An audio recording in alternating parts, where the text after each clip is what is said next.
박근혜 전 대통령의 파면 결정으로 정체 불확실성은 사라졌지만 한국 경제는 여전히 내후외환의 위기에 빠져 있습니다.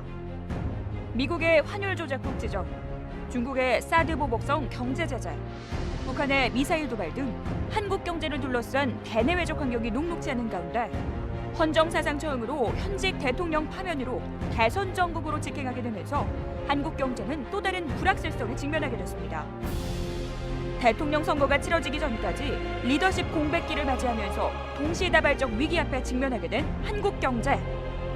그렇다면 우리는 무엇부터 해야 할까요? 오늘 서정의 경제펀치에서는 한국 경제가 급변하고 있는 여건들 속에서 어떤 선제적이고 효과적인 대응이 필요할지 속 시원한 한방 날려봅니다.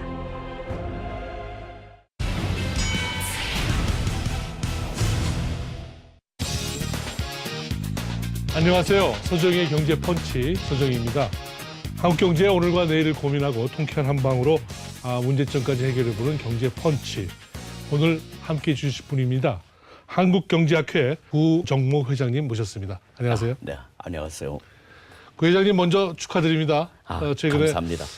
학회장이 되셨는데 들어보니까 또 나름 여러 가지 또 신기록도 세우시면서 이렇게 하셨다고요. 한국경제학회가 설립된 게 한 64년 됩니다. 네네. 그동안에 이제 많은 훌륭한 회장님들이 계셨는데 지방 소재 대학에서 회장이 된 건 이번에 처음이라고 그렇군요. 네, 이야기를 하고 있습니다. 올해 활동 계획이 있으면 몇 가지 좀 소개해 주실까요? 우리 경제가 지금 과거 어느 때보다도 굉장히 어렵습니다. 네네네. 거기에서 우리가 경제 현안을 좀 더 짚고 넘어가는, 그리고 지금 경제가 어려울 때 경제학자의 목소리가 안 들린다 네네. 하는 지적도 있었는데 네네. 거기에 또 응답도 해야 되지 않을까라는 네네네. 생각을 하고 있습니다. 사실 경제학의 위기라는 얘기가 어제 오늘 얘기가 아닙니다. 그래서 네네. 참 새로운 그 연구실 속에서의 경제학에서 현장으로 빨리 나와야 되는데 특히 올해 아주 중요할 때 맡으신 것 같은데 오늘 그런 측면에서 좋은 말씀 부탁드리겠습니다. 네네. 네. 먼저 말이죠. 곧 4월인데 4월 위기설이 나온다든지 우리 경제에 대한 굉장히 우울한 얘기들이 자꾸 지금 나오고 있어요. 왜 이런 얘기가 자꾸 증폭되고 있을까요? 한 두 가지가 있는 것 같습니다. 하나는 일단 대우해양조선에 네네. 한 4,400억 정도 되는 회사채의 만기가 4월에 도래하는 부분이 있고, 또 하나는 이제 미국 재무성이 네네. 언제나 4월 달에 의회에 환율 보고서를 제출하게 돼 있습니다. 네, 그렇습니다. 거기에 우리가 환율 조작국으로 지정되지 않을까 네네. 하는 우려가 있는데 이런 게 겹쳐가지고 네네. 위기설로 증폭이 되고 있는 것 같습니다. 네네. 그 위기설이 설로 끝날 것 같습니까? 아니면 좀 문제가 좀 증폭될 걸로 보십니까? 그동안 우리 경제에 대해서 여러 가지 이제 악재에 대한 우려가 있어 왔는데 그게 최근 약간 현실화되는 상황이 아닌가라는 차원에서 위기라기보다는 네. 그동안의 우려가 네네. 현실화되는 그 정도로 일단 받아들여야 되지 않을까. 위기라고 하기에는 조금 아직은 설익은 느낌이 네. 있습니다. 네. 우리 잠복되어 있는 위기 요인이 뭐라고 보시는 겁니까? 지난 2012년 이후에 우리나라의 이제 거시 지표들이 네네. 상당히 좋지 않았습니다. 네네. 계속해서 이제 바닥을 치고 내려오면서 L자형의 이 경기 순환 구조를 가지고 장기 저성장의 구조로. 만성적인 이제 침체가 지속되고 그렇습니다. 있다. 예. 이렇게 볼 수가 있는데, 물론 거기는 이제 저소비나 저투자, 이게 이제 저성장으로 이어져 가지고 그런 현상이 이제 나타나고 있다고 볼 수가 네네. 있습니다. 네네. 근데 그런 것들은 거의 경기 변동적인 요인도 있지만은 구조적인 요인이 많이 깔려 있다. 그렇게 봐야 되지 않을까. 우리 경제 성장을 이끌어왔던 주력 산업들의 경쟁력이 점점 저하되고 있고, 경제 성장을 뒷받침해 줄 수 있는 경제 활동 인구들이 줄어들고 있다. 네네. 물론 고령화 때문에 그렇죠. 그다음에 그동안 우리 경제의 여러 가지 문제로 지적이 돼 왔던 이 구조조정 문제가 지연이 되고 있다. 네네. 그리고 가계부채 문제라든가 이런 구조적인 문제들이 최근에 경제를 어렵게 하는 요인이 아닌가. 그래서 그런지 최근에 우리 구 회장님이 마련하신 어떤 학회 그 컨퍼런스에서 보니까 절대 위기라는 말을 쓰셨어요. 아, 좀 네. 신선하기도 한데 좀 새로운 용어인데 이걸 어떻게 만들게 되신 용어인가요? 상당히 그 논란은 있을 수가 있습니다. 아직 우리가 위기 상황은 아니고 네네. 위기가 오는 소리가 좀 들리고 있다. 네네. 근데 과거 위기 같으면 굉장히 좀 단순한 형태로 왔는데 이번엔 상당히 복합적인 양상을 띠고 있는 게 아닌가. 대내적인 그 요인은 구조적인데 그 핵심적인 이제 문제들이 있고 네. 거기에 또 대외적인 요인들이 지금 다가오고 있는데 그러한 이제 트럼프 리스크나 차이나 리스크 같은 대외적인 요인들이 커다란 이제 세계 경제 질서의 메가 트렌드가 바뀌는 틀 속에서 다가오고 있는. 그러니까 과거에는 우리가 겪어보지 못했던 그러한 상황에 놓이게 된 게 아닌가라는 측면에서 복합적인 이 절대 위기라는 표현을 한번 구상을 해봤던 겁니다. 그 방금 지적해 주신 대외 리스크 부분에서는 어떤 거를 꼽으시는지 궁금한데요. 트럼프의 등장이 그렇게 근본적인 어떤 변화를 몰고 올 거라고 이렇게 보고 계시는 건가요? 그렇게 생각이 됩니다. 아, 네네. 일시적으로 이제 우리가 작년 연말에 이제 대선이 있기 전까지는 예, 쉽게 예상 못했고, 그 다음에 트럼프 임기가 끝나면은 이제 가버리라 그렇게 생각할 수 있는 그런 트럼프 리스크가 서서히 이거는 구조적인 변동, 세계 경제 질서의 하나의 흐름의 변화에 따라서 나타나는 현상이라고 저는 파악을 하고 있습니다. 네네. 물론 일시적으로는 뭐 미국의 이제 기준금리의 인상이라든가 네. 아니면은 그 보호무역 제휴의 강화라든가 등등 이야기를 할 수가 있겠지만은 그동안 우리 세계 경제 질서를 끌어왔던 글로벌리즘의 네. 큰 변화가 오고 있기 때문에 거기에 나름대로 하나의 흐름을 타갖고 우리 트럼프 리스크를 봐야 되지 않을까. 네네. 미국이 지금 얼마 전에 금리를 한 차례 더 올렸습니다. 그래서 네네네. 올해 중에 또 2차례 내지 많으면 3차례까지. 그래서 올해 총 3차례 또는 4차례 정도 올릴 수 있다 이렇게 얘기를 하고 있는데 자칫 이제 한국은행 금리하고 거의 이제 비슷하거나 오히려 다시 역전될 수 있다는 소리까지 나오고 있거든요. 이런 와중에 저희 이제 가계부채 문제가 아까 지적해주신 여러 가지 주요한 구조적인 그 위기 요인 중에 하나 아니겠습니까? 이 부분을 어떻게 대처해야 될까요? 미국이 연준의 이제 기준금리와 역전이 되는 시점과 주요국들의 중앙은행이 기준금리 인상을 적극적으로 검토하는 시기에는 네. 우리도 심각한 고민을 해야 되지 않을까. 그렇지만 그거는 아직도 6개월 이후에 문제가 되기 때문에 그동안에 많은 변수가 있을 수가 있는데 최근에 이제 미국 아틀란타 연방준비은행에서 기대 성장률을 한 0.1% 정도 인하를 시켰습니다. 아하. 그 이야기는 미국의 지금 그 생산성이 약간 저하되는 그럴 수 있다고 하는 시그널링이 될 수가 있기 때문에 네네.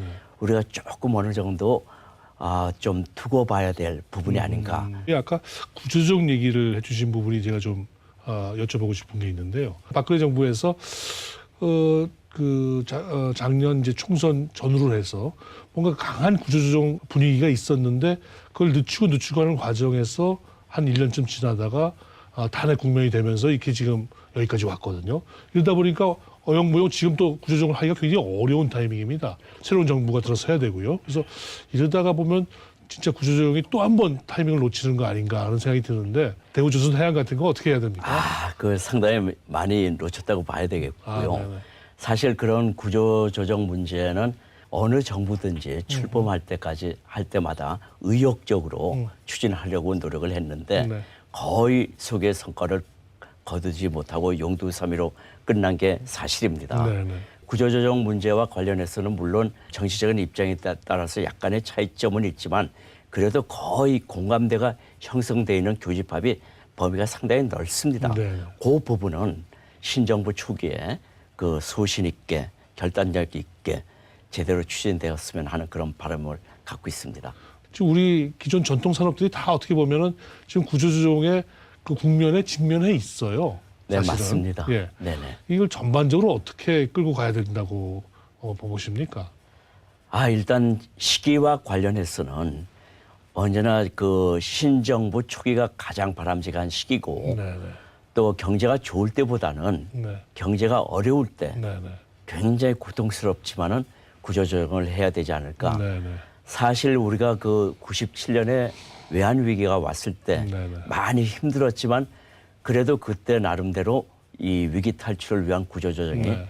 성과가 있었다. 예, 예. 일면 어느 정도 있었다 이야기 판단할 수 있는 걸 우리가 과거의 경험으로 되돌려 볼 때 지금 우리가 상당히 어려운 여건 속에 있기 때문에 네. 고통의 분담 차원에서 우리가 같이 나누지만은 네. 이 시기가 그래도 구조조정하기에는 적기가 아닌가. 아까 금리 얘기를 하다가 이제 이렇게 잠깐 구조조정 얘기로 나왔는데 사실 금리라고 하는 것이 구조조정의 큰 틀에 있어서의 수단일 수도 있는 거거든요. 그렇죠. 금리를 올리면서 네네. 뭔가 경쟁력이 좀 뒤처진 업종이나 어떤 산업들이 서서히 도태되고 뭐 이렇게 하는 건데 저희는 일단 금리와 관련해서 가계부채를 가장 걱정을 지금 하고 있습니다. 네, 맞습니다. 예. 네. 어느 정도 좀 심각하게 보십니까? 이 가계부채 문제 때문에 우리 성장의 발목을 잡고 있는 건 사실인 건 뭐 더할 나위 네. 없는 이제 공동의 인식인데요. 그와 관련해 가지고 우리가 사실 내놓을 수 있는 대책이 별로 없습니다. 네네. 금리 인상이야말로 주약이 될 수밖에 없는데 연말 가면 우리가 금리 인상을 심각하게 고려 안 할 수밖에 없는 입장이고 그런 입장에서는 구조조정과 맞물려서 네. 가계부채 문제도 이 고통의 분산 차원에서 종합적인 대책이 네. 마련이 돼야 되지 대증적인 여법으로 접근해서는 곤란하지 않을까 네네. 그런 생각을 해봅니다. 섣불리 건드려서도 안 되겠지만 무작정 그 가계부채를 위기로 치닫지 않기 위해서 금리 조정을 너무 늦춘다든지 하는 것도 어떻게 보면 불씨를 더 키우는 그런 요인이 될 수도 있지 않겠습니까? 그렇죠? 그런 시기적으로 그래도 지금부터 한 6개월 정도 남아 있기 때문에 네네. 이 가계부채 문제와 관련해서 어느 정도 조정할 수 있는 적기가 바로 올해가 아닌가라는 생각이 듭니다. 우리 고 회장님은 학교에 계시니까 특히나 어떻게 보면 실감하실지 모르겠는데 청년 실업 문제 나름 뭐 지금 대선 캠프라고 하는 곳에서 전부 뭐 이 일자리 공약 같은 걸 내놓고 있습니다. 실제 좀 피부에 와 닿으십니까? 사실 정부가 청년 실업 문제 해소 위해서 노력은 많이 해왔습니다. 거의 매년 한 세 차례 정도의 대책을 발표하고 수십조 원의 예산을 투입하면서 청년 실업 문제를 해소하기 위해서 많은 노력을 해왔는데 노력에 비해서는 참 성과가 없지 않았었냐. 이 문제 해결을 위해서는 뭐 여러 가지 이제 방안이 있겠지만은 가장 중요한 거는 인식을 우리가 새롭게 해야 되는데 예산을 얼마 몇십조 투입했다고 해서 이 문제가 해결되는 게 아니라 복합적인 국가 과제로 우리가 인식을 해가지고 네. 그 접근을 해야지 정책 몇 개로 해소될 수 있는 문제가 아니라는 거에 대해서 네. 이 기업들이나 아니면은 정책 당국이 좀 인식을 새롭게 해야 되지 않을까라는 생각이 듭니다. 이번 대선 국면과 과거 우리 교훈을 한번 이렇게 비교해 보셨을 때 특별히 좀 염려되거나 우려되는 부분이 좀 있으신가요? 일정과 관련해서 우려되는 부분이 좀 있습니다. 네. 과거 신정부가 들어올 때마다 네. 사실 어느 정도 이제 선거 기간 중에 캠프가 형성이 돼 갖고 이 공약들이 마련이 되었고 네네. 그 공약들이 이제 정책으로 전복되기 위해서는 인수위 과정을 통해 가지고 네네. 여러 가지 이제 여과 장치가 마련이 돼 있습니다. 거기서 좀 굉장히 정교하게 다듬어져 가지고 이 신정부의 이제 정책으로 이제 입안이 되는데 네. 이번에는 그런 시기가 거의 없습니다. 네. 이 공약을 마련할 수가 있는 캠프 과정도 굉장히 짧고 그다음에 선거 끝나면 다음부터 새 정부가 출범합니다. 네네. 인수위 시기가 없습니다. 네네. 그렇기 때문에 과거 어느 때보다도 공약이 좀 더 실현 가능성이 있고 정교하게 네네. 마련이 될 필요가 있고 네. 한데 이런 부분이 이 여과 장치 없이 막바로 정책으로 접목이 될 때 조금 여러 가지 위험 부담이 있습니다. 사실 우리가 경험해 보지 못한 그런 과정이에요. 이제 이 대선 직후 바로 이제 정부가 출범되는 이번에 어떤 큰 그림 차원에서는 어떻게 대체로 그림을 잘 그리고 있다고 보십니까? 각 후보 캠프들 사이에서 어떻게 보십니까? 지금 많은 노력들을 하셔가지고 좋은 공약들이 나오고 있는데 대체적으로 살펴보면은 우리 국민들에게 내일의 우리 경제가 이렇게 될 수가 있다 하는 비전이나 네. 청사진을 제시하는 데 있어서 커다란 그림을 좀 제대로 그리지 못하고 있지 않냐라는 네. 그런 그 아쉬운 점이 또 있고요. 네. 또 너무 인기 영합적이거나 네. 아니면 돌출식의 네. 그러한 공약들이 나오고 있는 부분이 좀 아쉽고 네. 과연 그 공약들의 내용이 얼마나 충실한지 그리고 예산의 뒷받침을 통해 갖고 실현 가능성이 있는지 네. 그리고 현실에 접목돼 갖고 정책이 집행이 되면은 얼마나 정책 효과가 나올 수가 있는지에 대해서 좀 더 신중하게 마련이 될 네. 필요가 있지 않냐라는 생각을 해봅니다. 얼마 전 한국경제학회에서 준비하신 그 포럼을 보니까 각 캠프별로 정책 입안자, 담당자, 책임자라고 그럴까요? 그런 분들을 모시고 토론을 하셨더라고요. 네네. 저는 저희 프로에서도 사실은 최근 캠프별로 정책 총괄 책임자들을 한번 모시고 이렇게 대담을 나눠봤는데요. 진보와 보수 간의 차별이 잘 없을 정도로 너도나도 복지 얘기하고 너도나도 보육 얘기하고 뭐 그런 어떤 차별성 없는 그런 모습이었습니다. 어떻게 지난번 행사 때 한번 보셨습니까? 경제 분야는 우리 국민들의 생활과 직결되어 있는 부분이고 우리 경제의 내일에 관한 부분이기 때문에 네.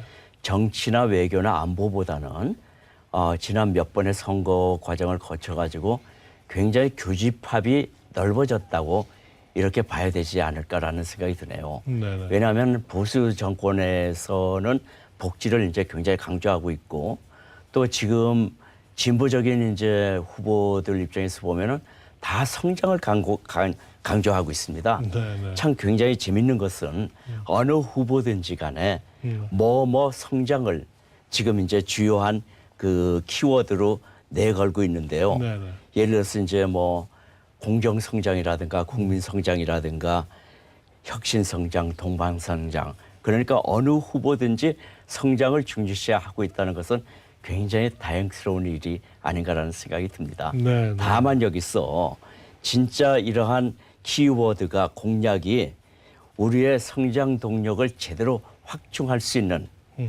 그 내실이 있는 공약인지 그리고 구호성으로 그치거나 네.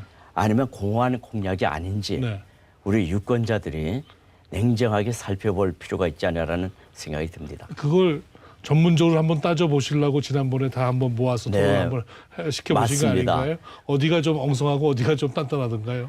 학자들이 나오셨기 때문에 네.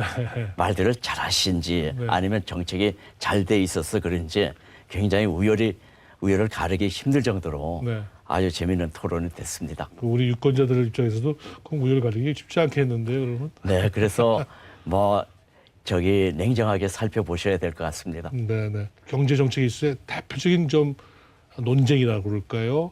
핵심 쟁점이라고 그럴까요? 이런 것들이 사실 좀 더 부각이 됐으면 좋겠거든요. 아까 말씀하신 성장론 같으면 정확히 어떤 성장을 말을 하는 건지 라는 그런 성장론에 대한 쟁점을 한번 부각시켜 본다든지 복지에서도 어떤 부분을 부각시켜 본다든지 그런 어떤 특히 강조해 보고 싶은 어떤 쟁점 부분을 한번 끄집어 주실 수 있겠습니까? 그 어느 후보든지 이제 그 성장을 내걸었는데 그 핵심은 이제 우리의 내일의 먹거리를 마련하는 소위 성장 동력을 어떻게 확충하겠느냐 거기에 있는데 그와 관련해 갖고 많은 분들이 4차 산업혁명 이야기를 많이 하셨습니다. 근데 4차 산업혁명을 우리가 제대로 이제 추진하고 완수하려 그러면은 우리의 약점이 뭐고 문제점이 뭐고 어떻게 해서 우리가 4차 산업혁명의 핵심은 못했더라도 빨리 쫓아가는 패스트 팔로우의 역할을 할 수가 있는지에 대한 구체적인 밑그림이 별로 그려지지 않은 부분이 굉장히 아쉬운 부분입니다. 그래서 그런 부분들을 우리가 좀 더 부각시켜 갖고 공약을 좀 점검할 필요가 있는 것 같고 또 복지에 대해서는 제대로 체계를 잡아야 됩니다. 기업이나 개인이나 열심히 뛸 수 있는 그런 터전을 마련해 놓되 조금 더 정교한 사회 안전망을 우리가 만들어 가지고 이 기업이나 개인들이 뛸 수 있는 여건을 만들어 줘야 됩니다. 예산만 낭비하는 그러한 퍼주기식의 복지가 아니라 생산적인 복지로 가야 되는 게 누구나 우리가 공감할 수가 있는 부분인데 그런 차원의 잣대로 우리가 그 정교하게 공약들을 우리가 점검해 봐야 되지 않을까. 네네. 대기업 정책과 관련해서는 혹시 좀 눈에 거슬리거나 조금 이건 좀 너무 파퓰리즘에 흐르는 거 아니냐 하는 그런 느낌을 받은 흐름은 없으셨는지요? 이 대기업 문제와 관련해 갖고는 그동안에 이제 지배구조 문제라든가 순환 출전 문제라든가 여러 가지 문제들이 있어 왔는데 그런 부분에 있어서는 많은 그 경제학자도 그렇고 그다음에 후보들도 거의 약간의 차이는 있지만 비슷하게 공감을 하고 있는 것 같습니다. 그런 부분은 우리가 좀 발전적으로 어느 정도 이제 손질을 할 필요가 있고 하지만 대기업들이 760조 특히 30대 그룹이 760조의 산업유보금을 가지고 있는데 그 돈들은 기본적으로 기업들이 다음 투자를 위해서 기업들이 쓰게끔 만들어줘야 되는데 기업들이 그 돈을 갖고 있다는 것은 투자할 데가 없다 이 이야기입니다. 네네. 그 이야기는 우리 경제에 지금 여러 가지 불확실성이 많기 때문에 특히 이제 정치적인 부분도 있고 그다음에 우리 다음 성장 동력을 확충할 수 있는 비전이 확실히 보이지 않기 때문에 네. 또 내일이 불투명하기 때문에 그 돈들을 투자를 하지 않고 갖고 있는데 네. 이 돈들이 우리 경제 내일을 위해서 투자될 수 있게끔 기업할 수 있는 풍토, 기업들이 열심히 뛸 수 있는 여건 그런 부분들이 마련되어야 되지 않을까. 지금 최근 우리의 분위기를 좀 걱정하는 분들은 기업가 정신 자체가 좀 잘못하면 꺾이지 않겠느냐. 이렇게 기업할 마인드라고 그럴까요? 이런 맞습니다. 부분이 꺾여서는 곤란할 텐데 이 부분을 걱정하시는 분들이 꽤 있어요. 시스템의 개혁도 굉장히 중요합니다. 그렇지만 우리 정치나 경제의 지도자가 필요합니다. 여러 가지 지금 성장 모멘텀이 실종이 되고 있는데 이러한 성장 모멘텀을 다시 장착하기 위해서는 경제 리더, 정치 리더가 제대로 계셔야 우리의 내일을 내다보는 해안을 가지고 계시는 분들의 역할이 굉장히 필요하고요. 그다음에 또 나아가서는 이제 중견기업과 중소기업과 이러한 수직적인 그 연계 고리가 좀 체계가 잘 잡혀야 될 필요가 있습니다.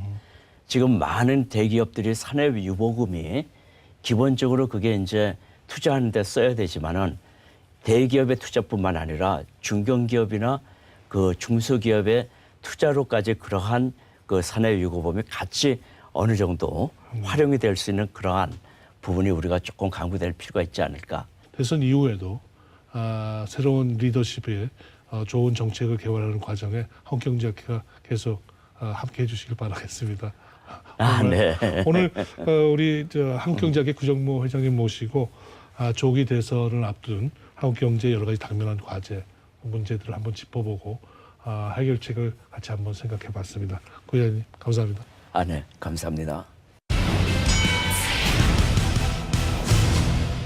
한국 경제는 지금 달코 다른 어떤 낡은 내부 시스템의 개혁 과제를 안고 있습니다. 변화를 제때 못한 어떤 그런 결과인지도 모르겠습니다. 모쪼록 차기 정부가 변화와 혁신의 새로운 엔진을 가동해서 한국 경제가 또 한 번의 도약을 기약할 수 있는 그런 중요한 시기를 한번 잘 넘기길 기대해 보겠습니다. 서중의 경제 펀치 여기서 이만 인사드리겠습니다. 감사합니다.